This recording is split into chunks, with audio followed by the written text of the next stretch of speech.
혹시 요즘 들어 자식들이 전화를 빨리 끊으려 하거나 오랜 친구와의 만남이 예전 같지 않게 느껴지시나요? 엄마 바빠. 나중에 다시 전화할게. 아버지, 약속 시간이 있어서요. 먼저 가볼게요. 짧은 통화, 어색한 침묵, 자꾸만 시계를 보는 눈빛에 내가 뭘 잘못했나 싶고 나이 먹는 것도 서러운데 사람까지 멀어지니 참 쓸쓸하고 속상한 마음 드실 겁니다. 어떤 분들은 이렇게 말씀하시죠. 나는 잘 주려고 했는데 다들 왜 이렇게 피하는지 모르겠어. 자식 걱정하는 마음에 이것저것 챙겨주고 친구에게 아끼던 이야기도 나눠주는데 오히려 거리가 생깁니다. 도대체 왜일까요? 그런데 말입니다. 이건 당신의 성격 탓도 나이 탓도 아닙니다. 상대의 마음을 1초 만에 여는 결정적인 그 한마디를 모르고 있을 뿐입니다. 오늘 당장 써먹을 수 있는 관계의 기적을 만드는 5가지 대화의 비밀을 알려드리겠습니다. 끝까지 보시면 자녀와 친구들의 태도가 눈에 띄게 달라질 겁니다. 구독, 좋아요, 알림 설정은 여러분의 품격 있는 노년에 힘이 됩니다. 고요한 인생 수업은 당신의 모든 계절을 진심으로 응원합니다. 먼저 사랑받는 시니어들이 꼭 하는 긍정의 대화법 5가지를 알아보겠습니다. 첫 번째, 자식이 매일 전화하게 만드는 마법의 한마디, 고맙다, 미안하다. 60대 한 할머니의 이야기입니다. 며느리가 직장 때문에 손주를 맡겼는데 하루 종일 아이를 돌보고 저녁에 데리러 온 며느리에게 이렇게 말씀하셨죠. 당연히 해야지. 내가 안 보면 누가 봐. 며느리는 네, 감사합니다 하고 돌아갔지만 그 뒤로 손주를 맡기는 횟수가 점점 줄어들었습니다. 전화도 방문도 뜸해졌죠. 반면 같은 상황에서 다른 할머니는 이렇게 말했습니다. 고생시켜서 미안하고 말 믿고 맡겨줘서 고마워. 덕분에 손주랑 행복한 시간 보냈어? 그러자 며느리가 눈시울을 붉히며 말했답니다. 어머니, 제가 더 감사하죠. 다음 주에도 부탁드려도 될까요? 똑같이 손주를 봐줬는데 왜 결과가 이렇게 다를까요? 하버드 대학교 심리학과의 연구에 따르면 감사의 표현을 들은 사람의 뇌에서는 도파민이라는 행복 호르몬이 분비되면서 유대감이 무려 10배 이상 강화된다고 합니다. 반대로 당연하다는 말은 상대방의 노력을 무효화시켜 거리감을 만들어내죠. 우리 세대는 고맙다, 미안하다는 말을 참 어색해합니다. 가족끼리 무슨 고맙다는 말이 필요하냐? 부모가 자식한테 미안하다니 체면이 깎인다고 생각하시는 분들도 많으시죠. 하지만 말입니다. 시니어의 진짜 권위는 가르침이 아니라 인정에서 나옵니다. 우리는 평생 자식을 키우고 가르치고 이끌어왔습니다. 내가 너보다 더 많이 살아봤으니까 내 말이 맞아 라는 자신감도 있었죠. 그런데 아이러니하게도 나이가 들수록 그 가르침이 힘을 잃습니다. 오히려 인정하는 어른이 더 존경받고 사랑받게 되죠. 생각해보세요. 내가 손주를 봐주는 건 분명 매 시간과 체력을 쓰는 일입니다. 힘들기도 하고 희생도 따릅니다. 그런데 그걸 당연하다고 말하는 순간 상대방은 빚진 사람이 됩니다. 그리고 사람은 본능적으로 빚진 기분을 싫어합니다. 자꾸 피하고 싶어지는 거죠. 하지만 내가 먼저 고맙다고 말하면 어떻게 될까요? 손주 덕분에 즐거웠어. 시간 내줘서 고마워. 이렇게 말하는 순간 상대방은 빚진 사람이 아니라 나를 행복하게 해준 사람이 됩니다. 그럼 다시 찾아오고 싶어지는 겁니다. 내가 베풀었다고 해도 상대의 존재와 노력을 먼저 인정해줄 때 관계는 더 단단해집니다. 이게 바로 품격 있는 어른의 대화법입니다. 철학자 장 자크 루소는 이렇게 말했습니다. 감사는 마음의 기억이다. 당신이 고맙다고 말할 때 상대방은 그 순간을 평생 기억합니다. 그 기억이 쌓여 당신을 찾게 만들고 곁에 머물게 하는 겁니다. 미안하다는 말은 지는 것이 아닙니다. 오히려 사람들을 내 곁에 머물게 하는 가장 확실한 방법입니다. 오늘 가장 가까운 사람에게 고맙다, 미안하다 단 한마디만 건네보세요. 그 한마디가 당신의 전화기를 울리게 할 겁니다. 두 번째, 그랬구나. 3초의 침묵이 만드는 기적. 한 할아버지의 솔직한 고백입니다.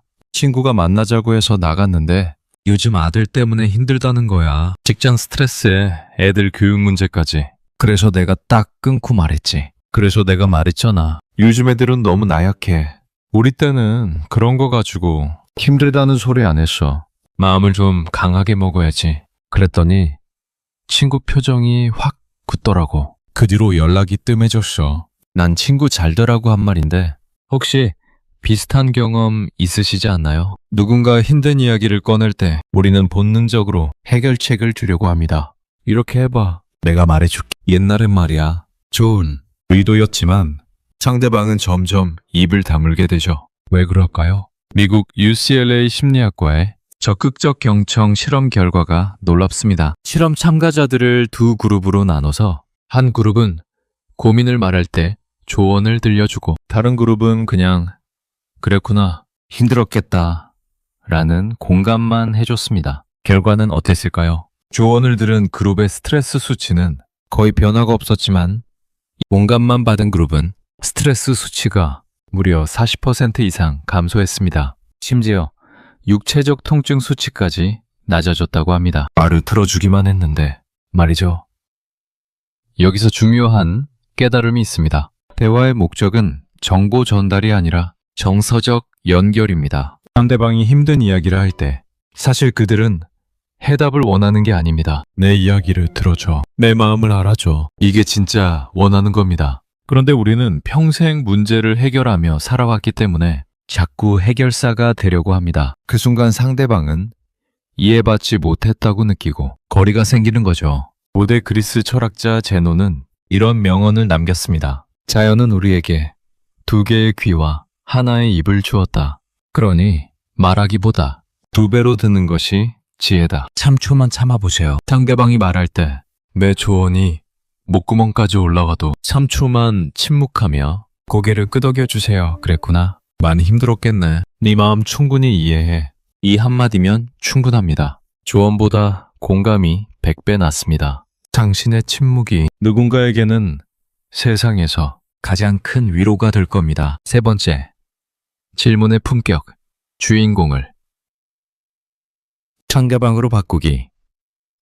동네 경로당에서 유독 인기 많은 박할아버지가 있습니다. 말을 많이 하시는 것도 아니고 특별히 유머러스한 것도 아닌데 사람들이 자꾸 박할아버지 옆자리에 앉으려고 합니다. 심지어 손주들도 할아버지 만나러 가고 싶어요 라고 조른다고 하죠. 비결이 뭘까요? 박할아버지는 대화 중에 이런 질문들을 던집니다. 그래? 그때 네 기분은 어땠니? 너는 그 상황에서 어떻게 생각했어? 그 일이 너한테 어떤 의미였니? 반면 같은 경로당에 김할아버지는 이렇게 말합니다. 그래? 나 때는 말이야. 그보다 더한 일도 겪었어. 6.25 때 우리는 그런 걸로 힘들어? 요즘 애들은 너무 나약해. 우리 때는 말이야. 둘의 차이가 보이시나요? 박할아버지는 상대방을 주인공으로 만들고 김할아버지는 자기를 주인공으로 만듭니다. 미국 펜실베이니아 대학교에 흥미로운 연구가 있습니다. 대화 중에 질문을 많이 받은 사람들은 대화 상대를 더 매력적이고 더 지적이며 더 신뢰할 만한 사람으로 평가했다고 합니다. 심지어 그 사람과 더 많은 시간을 보내고 싶다는 응답이 70% 이상 나왔죠. 왜 그럴까요? 간단합니다. 사람은 누구나 자기 이야기를 할 때 행복을 느끼기 때문입니다. 우리는 평생 살아온 이야기가 너무 많습니다. 전쟁도 겪었고 가난도 이겨냈고 자식들도 키웠습니다. 그 경험들이 너무 소중해서 자꾸 나누고 싶은 거죠. 하지만 아이러니하게도 내 이야기를 하면 할수록 사람들은 멀어집니다. 반대로 상대방에게 질문하면 어떻게 될까요? 요즘 회사 일은 어때? 손주 유치원 생활은 재밌대? 그 결정 내릴 때 많이 고민했겠네? 이런 질문들은 상대방에게 이렇게 말하는 겁니다. 나는 네가 궁금해. 네 이야기가 중요해. 너는 특별한 사람이야. 철학자 니체는 이렇게 말했습니다. 대화의 예술은 상대방이 주인공이 되게 하는 것이다. 당신의 인생 경험은 정말 값집니다. 하지만 그 경험을 늘어놓는 것보다 상대방의 이야기를 궁금해하는 태도가 훨씬 더 큰 매력입니다. 오늘 만나는 사람에게 딱 한 가지만 물어보세요. 넌 어땠어? 네 생각은 뭐야? 당신의 호기심이 상대를 특별하게 만듭니다. 질문 하나로 당신은 사람들이 가장 만나고 싶어하는 어른이 될 수 있습니다. 네 번째, 결과보다 과정을 칭찬하라. 50대 중반의 한 아들이 있었습니다. 오랜 시간 준비한 사업이 드디어 성공 궤도에 올랐습니다. 들뜬 마음으로 아버지께 전화를 걸었죠. 아버지, 저 이번에 계약 따냈어요. 큰 거래처랑 성사됐어요. 아버지는 이렇게 답했습니다. 그래? 성공했구나. 잘 됐네. 그래, 돈은 많이 벌겠네. 아들은 네, 감사합니다 하고 전화를 끊었지만 왠지 모를 허전함이 남았다고 합니다. 얼마 후 그 아들은 어머니와도 통화를 했습니다. 어머니는 조용히 물었습니다. 아들아, 그동안 얼마나 애썼니? 밤새 고민하던 모습. 엄마가 다 알아. 포기하고 싶을 때도 있었을 텐데 끝까지 버텨줘서 고마워. 정말 대단해. 우리 아들. 그 순간 아들은 전화기를 든 채 눈물을 흘렸다고 합니다. 뭐가 달랐을까요? 아버지는 결과를 칭찬했고 어머니는 과정을 인정해줬습니다. 스탠퍼드 대학교의 심리학자 캐럴 드웨크 교수의 유명한 성장 마인드셋 연구가 있습니다. 수백 명의 사람들을 대상으로 실험한 결과를 칭찬받은 사람들보다 과정과 노력을 인정받은 사람들이 상대방과의 신뢰관계가 훨씬 더 깊어졌다고 합니다. 심지어 그 관계가 더 오래 지속되는 경향도 보였죠. 왜 그럴까요? 결과는 이미 세상이 칭찬합니다. 사업이 성공하면 주변 사람들이 축하해주고 아이가 좋은 대학에 가면 이웃들이 부러워합니다. 하지만 그 과정에서 흘린 땀과 눈물, 포기하고 싶었던 순간들, 밤새 뒤척이던 시간들, 이건 가족과 친구만이 알아줄 수 있습니다.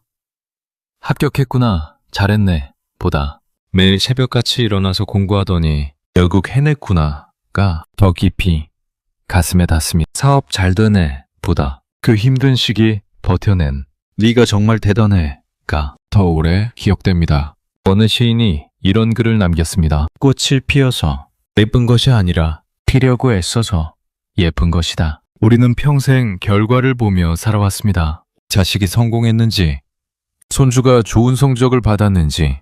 하지만 정작 사람의 마음을 움직이는 건 그 과정을 알아주는 따뜻한 시선입니다. 단심의 칭찬 한마디가 누군가에게는 살고 싶은 이유가 됩니다. 오늘 만나는 사람에게 결과가 아닌 과정을 이야기해 주세요. 수고했어. 견뎌내줘서 고마워. 네가 얼마나 애썼는지 알아. 그 한마디가 당신을 평생 잊지 못할 사람으로 만들 겁니다. 다섯째, 맞다. 네 말이 맞다. 긍정의 추임새한 경로당에서 재밌는 현상이 발견됐습니다. 사람들이 가장 편하게 느끼고 자주 찾는 사람이 누구인지 관찰했더니 놀랍게도 말을 많이 하는 사람이 아니었습니다. 오히려 말은 적게 하면서 고개를 가장 많이 끄덕이는 분이었죠. 그래? 그랬구나. 맞아. 네 말이 맞아. 아이고, 그럴 수도 있지. 충분히 이해해. 이 짧은 추임새들이 사람들을 편안하게 만들었습니다. 반대로 대화 중에 그게 아니라 그런데 말이야.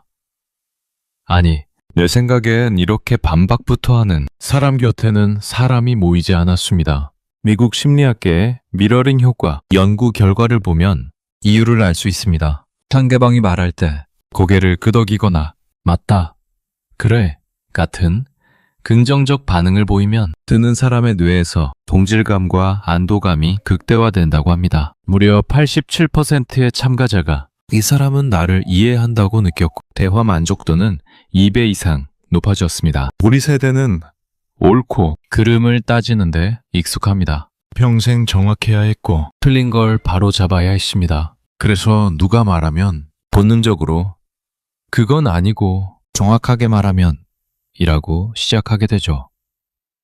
하지만 대부분의 대화에서 누가 맞고 틀리는지는 중요하지 않습니다. 상대방은 자기 말이 맞는지를 증명받고 싶은 게 아니라 자기 마음을 인정받고 싶은 겁니다. 요즘 날씨 참 덥네요 라는 말에 아니야, 작년이 더 더웠어 라고 하기보다는 맞아요, 정말 덥네요 라며 공감해주는 사람, 동료가 회사 일이 너무 힘들어요 라고 했을 때 그 정도는 힘든 것도 아니야 라고 하지 않고 많이 힘들겠구나 라고 위로해주는 사람.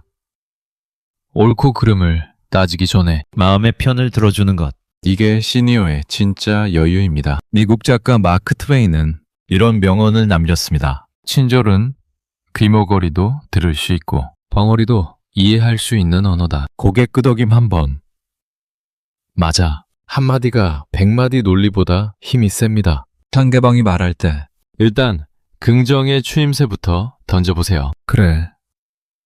맞아. 그럴 수 있지. 그 작은 인정이 당신을 세상에서 가장 편한 사람으로 만들 겁니다. 지금까지 사랑받는 시니어들이 꼭 하는 긍정의 대화법을 알아봤습니다. 이제부터는 반대로 아무리 좋은 의도라도 사람을 멀어지게 만드는 말의 습관 3가지를 짚어보겠습니다. 혹시 내가 무심코 하고 있진 않은지 함께 살펴보시죠. 첫 번째, 입만 열면 나쁜 곳 자랑, 의병 이야기는 이제 그만. 동네 카페에서 오랜만에 친구들이 모였습니다. 아이고, 나 요즘 무릎이 말이 아니야. 계단 오르내리는 게 이렇게 힘들 줄 몰랐어. 병원 갔더니 연골이 다 닳았대. 주사 맞아야 한다더라고. 아, 나도 그래. 나는 무릎보다 허리가 더 심해 디스크래. 정형외과 3군데 다녀봤는데 여기 병원이 제일 낫더라. 그리고 어깨도 50개 났어. 그거? 나는 당뇨에 고혈압까지 있어. 약만 하루에 5알이야. 요즘은 소화도 안 되고 1시간 내내 병원 이야기, 아픈데 사랑, 약 정보만 오갔습니다. 그러다 한 분이 조용히 일어나며 말합니다. 미안, 나 먼저 가봐야겠어. 급한 일이 생겨서. 그 뒤로 그 모임은 자연스럽게 뜸해졌습니다. 왜 그럴까요? 혹시 내 아픈 이야기가 다른 사람에게 어떤 영향을 미치는지 생각해 보신 적 있으신가요? 독일 뮌헨 대학교 심리학과의 감정전이 연구가 이를 설명해 줍니다. 부정적인 이야기를 30분 이상 들은 사람들의 코르티솔, 스트레스 호르몬 수치가 평균 38% 증가했고 대화 후 피로감과 우울감을 호소하는 비율이 70% 이상 나타났습니다. 즉, 내 아픈 이야기가 상대방의 에너지를 빼앗고 있었던 겁니다. 우리는 아픕니다. 나이가 들면 아픈 게 당연하고 그 아픔을 나누고 싶은 것도 인지상정입니다. 아픔을 나누면 많이 된다는 말도 있죠. 하지만 여기엔 중요한 전제가 있습니다. 한두 번일 때만 그렇다는 겁니다. 만날 때마다, 전화할 때마다 병원 이야기, 약 이야기, 수술 이야기, 그게 반복되면 나눔이 아니라 짐이 됩니다. 상대방은 나를 만나면 기분이 무거워지고 나도 모르게 피하게 됩니다. 안타깝지만 이게 현실입니다. 어느 철학자는 이렇게 말했습니다. 말이 입안에 있을 때는 네가 말의 주인이지만 입 밖으로 나오면 말이 내 주인이 된다. 한번 밖으로 나온 아픈 이야기는 당신의 이미지를 만듭니다. 저 사람 이 꼴, 아픈 사람이 되고 사람들은 무의식적으로 당신을 에너지를 빼앗아가는 사람으로 기억하게 됩니다. 그럼 아픈 걸 어떻게 하냐고요? 말하지 말라는 게 아닙니다. 다만 빈도와 방식을 조절하자는 겁니다. 정말 힘들 때, 정말 나눠야 할 때만 말하고 그 외의 시간엔 다른 이야기를 해보세요. 오늘 산책하는데 첫 죽이 참 예쁘더라. 손주가 그림 그려줬는데 기특하더라고. 요즘 읽는 책이 재밌어. 아픈 이야기 대신 오늘 본 예쁜 꽃 이야기를 해보세요. 그 작은 변화가 사람들을 다시 당신 곁으로 모이게 할 겁니다. 당신은 아픈 사람이 아니라 함께 있고 싶은 사람이 될 수 있습니다. 그렇지. 나 때는 안 그랬는데. 과거의 성에 갇히지 마세요. 손주가 대학 입시를 앞두고 스트레스에 시달리고 있습니다. 할아버지가 위로하려고 말을 꺼냅니다.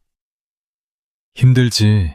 그런데 말이야, 나 때는 대학 가는 게 훨씬 더 힘들었어. 공부할 책도 없고 전기도 없어서 코롱불 켜놓고 공부했지. 그래도 우리는 다들 열심히 했어. 요즘 애들은 환경이 좋은데도 손주는 네 하고 말끝을 흐립니다. 그리고 더 이상 할아버지에게 고민을 털어놓지 않습니다. 회사 모임에서도 비슷합니다. 젊은 직원들이 요즘 직장 문화에 대해 이야기하는데 한 시니어 임원이 끼어듭니다. 그게 힘든 거야?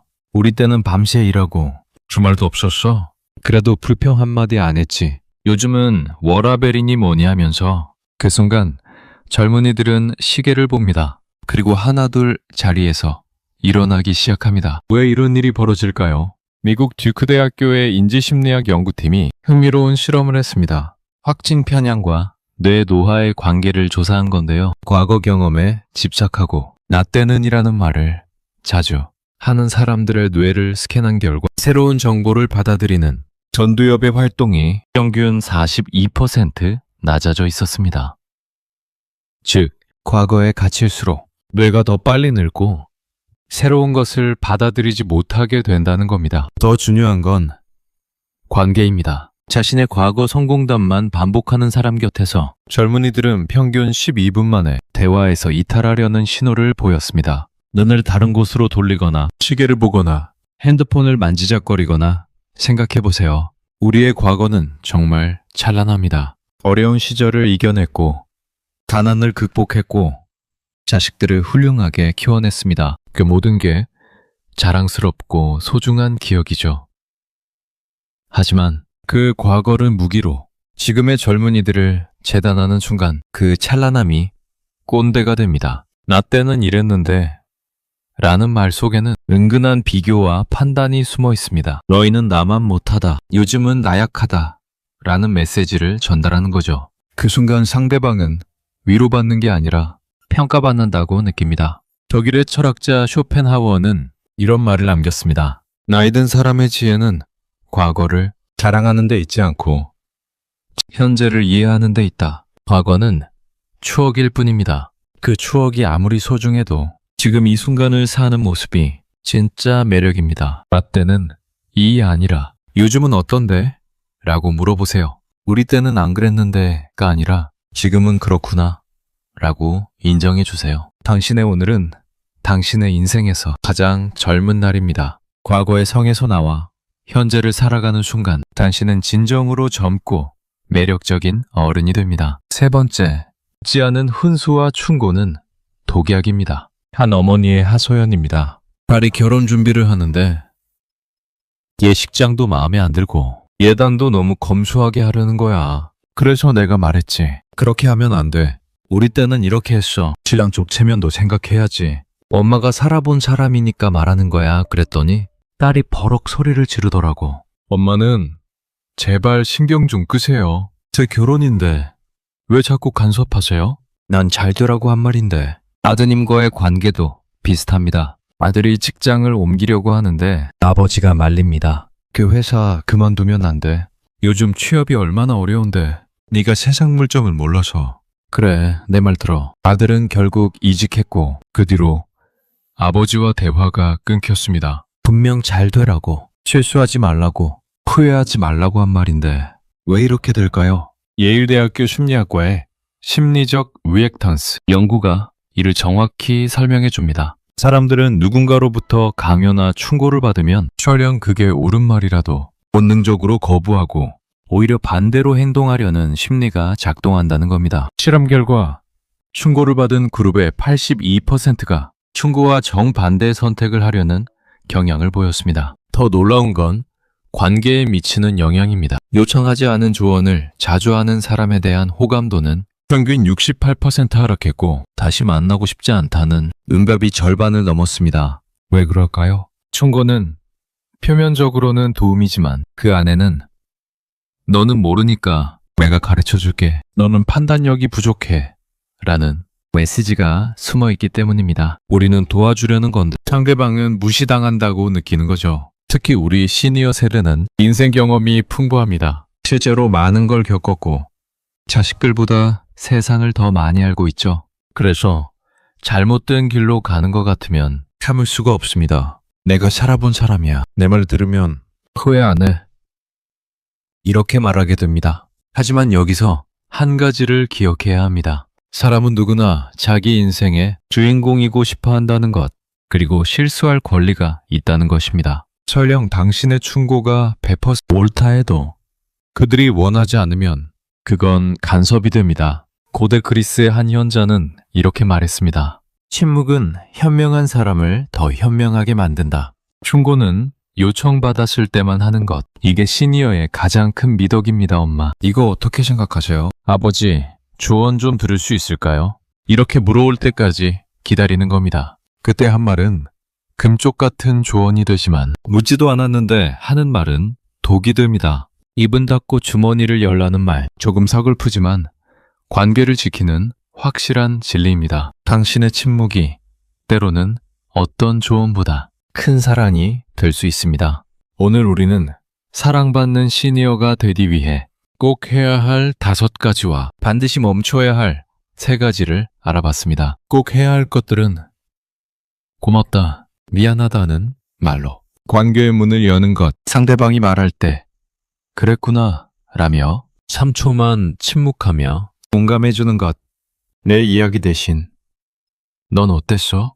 라고 상대방을 주인공으로 만드는 질문을 던지는 것, 결과가 아닌 그 사람이 흘린 땀과 노력의 과정을 칭찬해주는 것, 그리고 대화 중에 맞아, 네 말이 맞아 라고 긍정의 추임새로 끄덕여주는 것입니다. 반대로 반드시 멈춰야 할 것은 만날 때마다 아픈 곳, 병원, 야기야기만 늘어놓는 질병자랑 나 때는 안 그랬는데 라며 과거의 영광에만 머무는 것, 그리고 아무도 묻지 않았는데 이렇게 해라, 저렇게 해라 하는 충고와 훈수입니다. 이 8가지만 기억하셔도 당신 주변의 공기가 달라집니다. 말을 잘한다는 것은 유창하게 말하는 기술이 아닙니다. 상대의 마음을 편안하게 해주는 배려입니다. 화려한 언변이 아니라 따뜻한 침묵, 긴 설교가 아니라 짧은 공감, 내 이야기가 아니라 내 이야기.